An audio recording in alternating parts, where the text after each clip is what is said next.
नवरात्रि के जो व्रत होते हैं ये किस प्रकार रखने चाहिए? नवरात्र के त्योहार में एक तो सात्विक रहना चाहिए, दूसरा फल दूध वगैरह का प्रयोग करना चाहिए तथा साथ में मेडिटेशन भी करना चाहिए। हेल्थ इम्प्रूव करने के लिए कौन कौन सी प्रैक्टिसेस हमें करनी चाहिए? किसी परिवार में अगर हेल्थ इशू आ रहे हैं, एक नारियल पे मौली लिपेट के रख दें और 10वें दिन उसको जल प्रवाह कर दें तो उस घर से बीमारियां दूर हटती हैं। वेल्थ और प्रोस्पेरिटी के लिए इस नवरात्रि में आप कौन सी मैजिकल रेमेडी देने वाले हैं? इसके लिए आप रिलेशनशिप में प्यार बना रहे, एक दूसरे से अंडरस्टैंडिंग बनी रहे, इसके लिए आप क्या रेमेडी देंगे? उसके लिए माँ देवी दुर्गा और देवी कात्यायनी की पूजा करनी चाहिए और बहुत ही ज़्यादा प्रॉब्लम आ रही है तो एक नारियल, एक सिक्का मौली के साथ बांध के देवी को समर्पित कर देना चाहिए।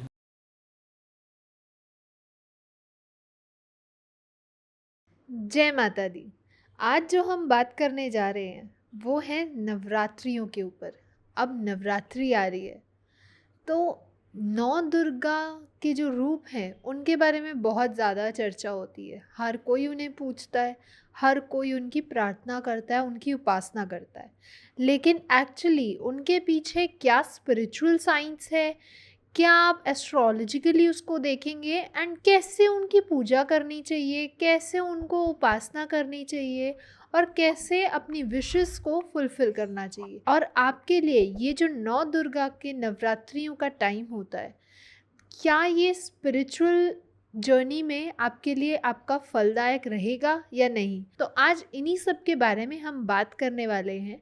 मेरे साथ मैं हूँ आपकी होस्ट दोस्त ज्योति एंड आज मैं वेलकम करती हूँ एक आध्यात्मिक पॉडकास्ट में। और आज इन्हीं सब के बारे में बताने के लिए हमारे साथ जुड़े हैं मोहन जी, जो कि एक एस्ट्रोलॉजर हैं, वास्तु एक्सपर्ट हैं एंड और भी कई मोडालिटीज़ में काम करते हैं। तो चलिए ये आध्यात्मिक सफ़र जय माता दी के नाम से शुरू करते हैं। सर जय माता दी, कैसे हैं? जय माता दी, बढ़िया जी। तो सर नवरात्रि आ रही है जी नौ दुर्गा 9 रूपों में प्रकट होती हैं धरती पर और अपने जो भी बच्चे हैं अपनी सारे भक्तों को दर्शन देती हैं, उनकी मनोकामनाएं पूरी करती हैं। जी तो बेसिकली अगर हम स्टार्ट करें, इन नवरात्रियों का जो कॉन्सेप्ट है ये कहाँ से शुरू हुआ, कैसे शुरू हुआ, थोड़ा सा आप हमें इसकी स्टोरी के बारे में बताइए। इसके पीछे एक पौराणिक कथा भी है कि एक महिषासुर नाम का एक राक्षस था। उसने अपने आतंक से देवताओं के साथ पृथ्वी पे भी सबको तंग कर रखा था। अच्छा। तो सभी ने ब्रह्मा जी के पास गए तो ब्रह्मा जी ने बताया कि देवी दुर्गा की आराधना करो। तो देवी को इस काम के लिए बोला गया कि हमारी रक्षा करे माते। तो देवी दुर्गा ने फिर अपने विभिन्न 9 रूपों में आके उस महिषासुर राक्षस से लड़ाई की, जो युद्ध 9 दिन तक चला। अच्छा। और 10वें दिन उसको महिषासुर को उनका वध किया गया। जी। तो ये तो होगी पौराणिक कथा। जी अब नवरात्रि अगर हम नए कंसेप्ट की बात करें जी तो ये क्या एक स्पिरिचुअल जर्नी का सफ़र शुरू करने के लिए सही टाइम है या इसके पीछे कोई साइंस है, क्या है? इसके पीछे साइंस भी कह सकते हैं कि इस दौरान व्यक्ति इन 9 दिनों में देवी की उपासना करके अपने आप को स्वस्थ भी रख सकता है और मेडिटेशन, पूजा पाठ और मंत्र द्वारा भी करके आगे बढ़ सकता है। ओके। तो इसी में व्रत का भी विधान है कि व्रत भी किए जाते हैं। जी। तो व्रत द्वारा भी देवी की उपासना की जाती है और साधना भी की जाती है। तो सर नवरात्रि के जो व्रत होते हैं जी ये किस प्रकार रखने चाहिए? और लोग अक्सर बहुत सारी गलतियां कर देते हैं, तो वो ऐसी कौन सी गलती है जो वो अवॉइड कर सकते हैं? नवरात्र के त्यौहार में एक तो सात्विक रहना चाहिए कि बिल्कुल प्याज लहसुन इन सब चीज़ों से दूर रहना चाहिए। दूसरा फल आहार दूध वगैरह का प्रयोग करना चाहिए। तीसरा पूजा पाठ पे और सात्विक चीज़ों पे ध्यान देना चाहिए तथा साथ में मेडिटेशन भी करना चाहिए, जिससे आदमी खुद को अंदर से एक ऊर्जाओं के साथ जुड़ता है। जैसे बहुत सारी चीज़ें हैं जिनसे नवरात्रों में बैठ के किया जा सकता है। सर जैसे कि हम काफ़ी लोगों को देखते हैं हमारे आसपास या हमारे जानकार में, जो व्रत तो रखते हैं लेकिन व्रत के नाम पे थोड़ी थोड़ी देर में, चाहे वो फल हो, चाहे दूध हो, चाहे वो व्रत के नमकीने हो, उनका सामान हो, व्रत का चिप्स होते हैं, तो ये सब बहुत ज़्यादा खाते हैं। तो क्या ये ये व्रत में कहलाएगा? नहीं, वैसे कहलाना तो नहीं चाहिए, क्योंकि लोगों को भी अवॉइड करना चाहिए कि लिमिट में ही खाना चाहिए। दूध वगैरह का, फल फ्रूट्स का, इनका यूज़ करना चाहिए। साबूदाने की चीज़ें उनका यूज़ करना चाहिए। और बार बार तो मेरे ख्याल से व्रत में नहीं खाना चाहिए, एक अच्छी आदत नहीं है ये। क्योंकि व्रत में क्या होता है कि लिमिटेड रूप से ही खाना पीना होता है, और देवी की तरफ ध्यान रखना पड़ता है। ये नहीं कि हम पार्टी के रूप में उसको मनाएं। तो सर, घर में जब हम नवरात्रि की पूजा आरंभ करते हैं तो कलश स्थापना करते हैं। जी। तो कलश स्थापना और पूजा का जो सही विधि है वो आप थोड़ा सा हमें और हमारी ऑडियंस को प्लीज़ बताइए। कलश स्थापना के लिए नॉर्थ ईस्ट में ही करना चाहिए। नॉर्थ नॉर्थ नॉर्थ और ईस्ट में भी कर सकते हैं, पर देवी दुर्गा की जो प्रतिमा या तस्वीर है उसको नॉर्थ ईस्ट में रखें। उनको फूल माला वगैरह चढ़ा के, और जो भी टाइम होता है पंचांग के हिसाब से, उस समय स्थापना की जानी चाहिए। ओके। उसके लिए बेस्ट प्लेसेस यही हैं, नॉर्थ, नॉर्थ ईस्ट। इन्हीं की तरफ ध्यान करके आप देवी दुर्गा की स्तुति की जा सकती है। ठीक है। इसमें फिर आपके मुख्य द्वार पर स्वास्तिक के चिन्ह बनाए जाते हैं, और आम के पत्तों का तोरण लगाया जाता है घर पे, क्योंकि इन्हीं दिनों में देवी का आगमन घरों में होता है। तो देवी की स्थापना इस प्रकार से की जाती है। दुर्गा सप्तशती का पाठ करना चाहिए 9 दिन दीपक जला के। और सर, कलश स्थापना का क्या जो है तरीका होना चाहिए, सही तरीका? कलश स्थापना का तो यही है, पंचांग के हिसाब से जो टाइम निर्धारित होता है उस समय कलश को रखा जाता है, और बाकी उनके श्रृंगार, फूल माला, जो भी आपकी विधि है उसी हिसाब से रखा जाता है। स्थापना में क्या करते हैं कि सबसे पहले तो कलश रखा जाता है, उसमें जल भर के अक्षत रखे जाते हैं, और साथ में नारियल के ऊपर चुन्नी चढ़ाई जाती है, श्रृंगार माता का रखा जाता है, और खेतरी करते हैं, जैसे जौ वगैरह उगाते हैं कि जो बढ़ते हैं आपके घर में, प्रोस्पेरिटी, सुख समृद्धि बढ़ती है। अच्छा। हाँ, इस प्रकार से भी किया जाता है। और प्रतिदिन दीपक जलाते हैं। अगर किसी ने अखंड जोत रखी है तो वो पूरे 9 दिन कंटिन्यू जलाई जाती है। उसको बीच में देखना भी पड़ता है कब उसके अंदर घी डालना है या जोत चेंज करनी है। तो इस प्रकार से विधि है, तो जिसको जैसा सुविधा होती है उसी प्रकार से भक्तगण करते हैं। तो नॉर्मल अगर हम दीपक जला रहे हैं और अखंड जोत में क्या फ़र्क होता है? नॉर्मल दीपक में क्या होता है कि जैसे सुबह सुबह जब आपने देवी के आगे जला दिया और शाम को जला दिया, पूजा कर ली, हाथ जोड़ लिया।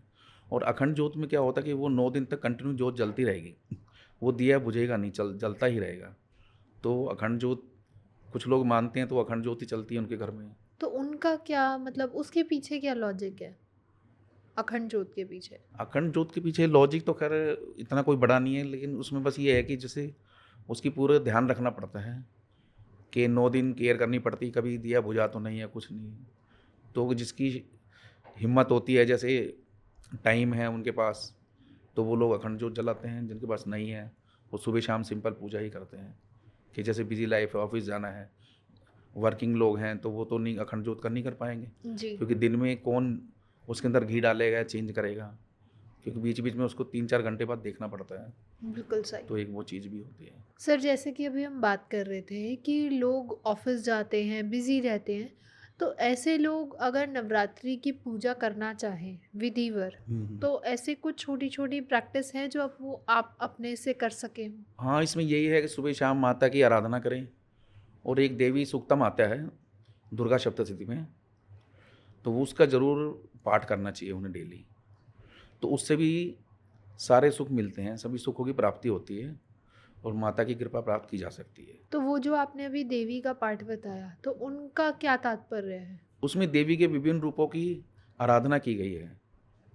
जैसे उसमें बोलते हैं, जैसे या देवी सर्वभूतेषु विष्णुमायी तत्सर्वदिता, नमस्तस्यै नमस्तस्यै नमस्तस्यै नमस्तस्यै। तो उसमें देवी के सारे रूपों का वर्णन किया गया है। तो शॉर्ट रूप में आप इस प्रकार से पूजा करके भी पूरा फ़ायदा प्राप्त कर सकते हैं, माता की कृपा प्राप्त कर सकते हैं। मतलब आप सिर्फ वो पाठ करें हाँ और जी। अपनी आराधना करें, उपासना करें, अपने सच्चे मन से उनको अपनी जो प्रेरणा है, अपनी जो पूजा अर्पण है वो दीजिए, और माँ आपके ऊपर कृपा हमेशा बरसाएंगी। मेरे हिसाब से देवी सूक्तम जरूर पढ़ना चाहिए हर आदमी को। नवरात्रि में जी। हेल्थ इम्प्रूव करने के लिए और अपने आप को डेवलप करने के लिए कौन कौन सी प्रैक्टिसेस हमें करनी चाहिए? अगर किसी परिवार में अगर हेल्थ इशू आ रहे हैं, तो उनको देवी की ये सभी सामग्री जो बताई थी मैंने करने के अलावा एक नारियल अलग से लेना चाहिए, उस पे मौली लिपेट के रख दें और उसको 9 दिन तक वहीं रखें और 10वें दिन उसको जल प्रवाह कर दें, तो उस घर से बीमारियां दूर हटती हैं, प्रॉस्पेरिटी बढ़ती है और मंगल कार्य होने लगते हैं जो रुकावटें हैं।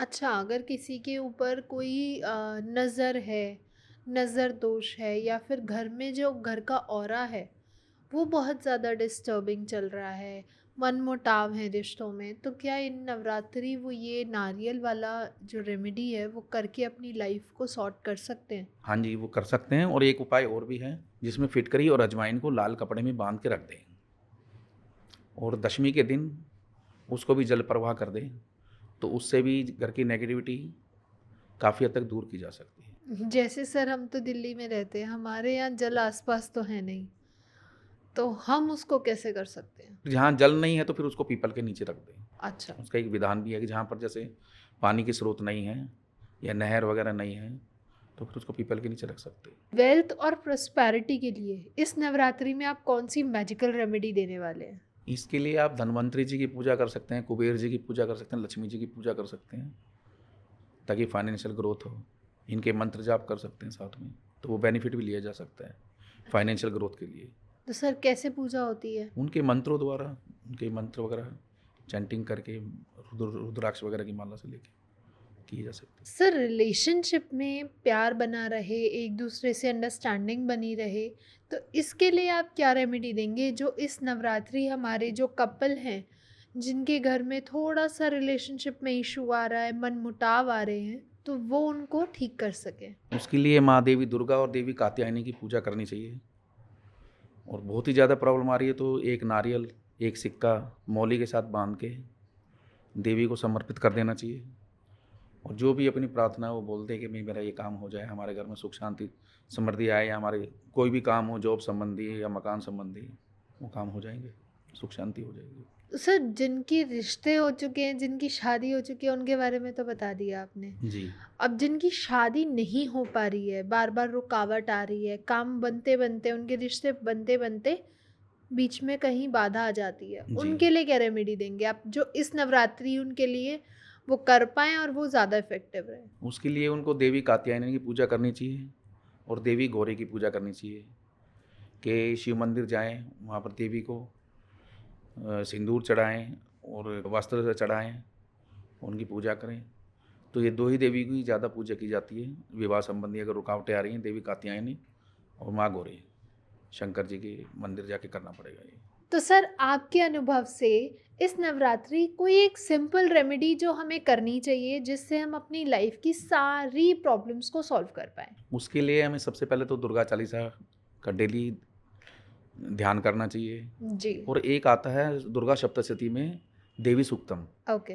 तो वो उसका पाठ ज़रूर करना चाहिए अगर किसी के पास टाइम हो या ना हो, लेकिन 3 पेज का है वो, उससे सारी मनोकामनाएं पूर्ण हो जाएगी। किसी को शादी संबंधी, परिवार में कैरियर संबंधी, मैरिज संबंधी कुछ भी कार्य है वो सारे काम संपूर्ण हो जाते हैं देवी सूक्तम पढ़ने से। ये मेरा देखा गया है और अनुभव भी किया गया है ये। अच्छा, तो मतलब एक देवी सप्तम का पाठ पढ़ने से आप अपनी लाइफ के जितने भी हर्डल्स हैं, चाहे वो अपनी लाइफ से रिलेटेड हैं, हेल्थ से रिलेटेड हैं, करियर से रिलेटेड हैं, रिलेशनशिप से रिलेटेड हैं, आप सबको ठीक कर सकते हैं। क्योंकि उसमें दुर्गा माँ के सारे 9 रूपों का वर्णन किया गया है और उनकी उपलब्धियां बताई गई है उसके अंदर, तो अच्छा उसके करने से 101% फ़ायदा मिलता है। सर, हमने पूजा कैसे आरंभ करनी है ये भी सीख लिया, पूजा कैसे करनी है ये भी सीख लिया, व्रत कैसे करने हैं, उपासना कैसे करनी है, कैसे माँ दुर्गा को मनाना है, जी। सब सीख लिया। अब बात आती है आखिरी दिनों की, जब हम जिसे कहते हैं नवरात्रियों में हम कन्या पूजन करके उनको अपने घर बुलाते हैं, बिठाते हैं और उनका प्रसाद बनाते हैं। जी। तो उनके क्या ऐसे टिप्स हैं, क्या उस टाइम पे हम रेमेडीज़ कर सकते हैं जो हम अपनी लाइफ के जितने भी प्रॉब्लम्स हैं, जो भी हमारे लाइफ में ज़िंदगी में संकट चल रहे हैं, जी। हम उनको दूर कर सकते हैं? उसके लिए हमें कन्या पूजन के साथ साथ जैसे गरीब कन्याएं हैं उनको वस्त्र दान कर सकते हैं। कुछ गरीब बच्चे हैं कन्याओं में तो उनको स्टेशनरी दान कर सकते हैं, अच्छा। उनको मीठा दान कर सकते हैं, या अगर कोई खर्च कर सकता है तो किसी भी कन्या का भरण पोषण का कर सकता है कि उसकी स्टडी का खर्चा मैं उठाऊंगा, उससे भी आपका बुध भी सही हो जाएगा और घर के अंदर जितनी भी समस्याएं हैं उनका समाधान भी हो जाएगा। तो सर अब जाते जाते एक लास्ट क्वेश्चन आप प्लीज़ हमें बता दीजिए, क्योंकि ये बहुत ज़्यादा मिसकंसेप्शन कह लीजिए या कह लीजिए एक मिथ बना हुआ है जो हम आज आपसे क्लियर करना चाहते हैं जी कि नवरात्रि सिर्फ औरतों का त्योहार होती है। तो इसमें आदमियों का, पुरुषों का कितना बड़ा महत्व है? नहीं, ये कि भ्रांति है ये ऐसा नहीं है। इसमें नारी शक्ति की जो पावर है उसको दिखाया गया है, उसको बताया गया है कि नारी एक बहुत शक्तिशाली है और उन्होंने ही महिषासुर जैसे राक्षस का वध किया जी और पूरे संसार को परेशानी से मुक्त किया। बिल्कुल सही। और महिला सशक्तिकरण और पावर को समझने के लिए पुरुषों को महिलाओं का सम्मान करना चाहिए, रिस्पेक्ट देना चाहिए। इससे हमें ये सीख भी मिलती है नवरात्रों से कि 9 दिन में हमें सिर्फ सिंपल पूजा ही ना करें बल्कि रिस्पेक्ट भी दें महिलाओं को। जो भी लड़कियां हैं, बच्चे हैं, उन सबको रिस्पेक्ट भी दें। तो जाते जाते आपने बहुत बड़ा मैसेज दे दिया, क्योंकि आजकल बहुत सारे मिसकंसेप्शंस कह लीजिए या मिस हैपनिंग्स हो रही हैं हमारे आसपास। हम जब देखते हैं, न्यूज़ सुनते हैं, जी तो कहीं ना कहीं एक बहुत बड़ा मैसेज है कि आप अपनी, चाहे वो बेटी हो चाहे बहन हो, किसी की भी जी माँ हो, उनको रिस्पेक्ट करें, उनकी इज्जत करें। तो thank you so much sir, thank you for the wonderful session. बहुत अच्छा लगा आपसे बात करके, बहुत कुछ सीखा, बहुत कुछ जाना। एंड आई गेस हमारी ऑडियंस को भी ये बहुत कुछ समझा होगा, उन्होंने भी बहुत जाना होगा नवरात्रियों के महत्व के बारे में। जी उनकी रेमेडीज़ आपने बहुत कुछ सारी बताई हैं। जी तो हमारी ऑडियंस को अगर ये पसंद आया तो do like, share, comment and do not forget to subscribe the channel. And अगर आपको कोई क्वेश्चन है, कोई सजेशन है, प्लीज़ हमें कमेंट सेक्शन में बताइए। हम आगे आने वाले पॉडकास्ट में उन्हें ज़रूर कवर करेंगे। तब तक के लिए जय माता दी। जय माता दी।